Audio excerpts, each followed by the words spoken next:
ओडिशा केबे गठन ହେଲା 1 एप्रिल 1936 क्षेत्रफल 1,55,707 वर्ग किलोमीटर। ओडिशा क्षेत्र अनुଯାयी अष्टम बृहत्तम राज्य, जनसंख्या अनुଯାयी एकादश बृहत्तम राज्य, भारत अनुसूचित जनजाति अनुसार थर्ड लार्जेस्ट। ओडिशा ହେଉଛି ଭାରତର ପୂର୍ବ ଉପକୂଳରେ ଅବସ୍ଥିତ। ଓଡ଼ିଶାର ପୂର୍ବ ନାମ ଉତ୍କଳ। ଓଡ଼ିଶାର ଉପକୂଳ ବା କୋଷ୍ଟଲାଇନ 485 କିଲୋମିଟର ବା 301 ମାଇଲ। ଓଡ଼ିଶା ଟୁ ଓଡ଼ିଶା 2011ରେ ହୋଇଥିଲା। ଓଡ଼ିଶା ରାଜ୍ୟ ଫୁଲର ନାମ ଅଶୋକ। ଓଡ଼ିଶା ରାଜ୍ୟ ସଙ୍ଗୀତର ନାମ Bande Utkala Janani. Nick name of Odisha soul of India.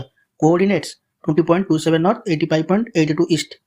Odisha ରାଜ୍ୟ ପକ୍ଷୀର ନାମ ଇଣ୍ଡିଆନ୍ ରୁଲର ବା ଟିଆ। ଓଡ଼ିଶା ରାଜ୍ୟ ମାଛର ନାମ ମହାନଦୀ ମାହାସିର।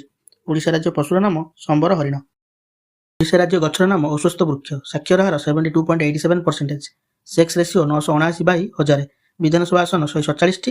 ରାଜ୍ୟସଭା ସଦସ୍ୟ 10ଟି। ଲୋକସଭା ସଦସ୍ୟ 21ଟି। ଉଚ୍ଚତମ ପର୍ବତ ଦେଓମାଳି। GDP 5.86 trillion. ଆପଣମାନଙ୍କୁ ନିଶ୍ଚିତ ଭିଡ଼ିଓଟି ଭଲ ଲାଗିଥିବ, ତାହେଲେ ଚ୍ୟାନେଲଟିକୁ ଲାଇକ୍ ଆଉ ସବସ୍କ୍ରାଇବ୍ କରିଦିଅନ୍ତୁ। ଏହାର ନେକ୍ସଟ ପାର୍ଟ ଯଦି ଆପଣ ଚାହୁଁଛନ୍ତି ତାହେଲେ ମୋତେ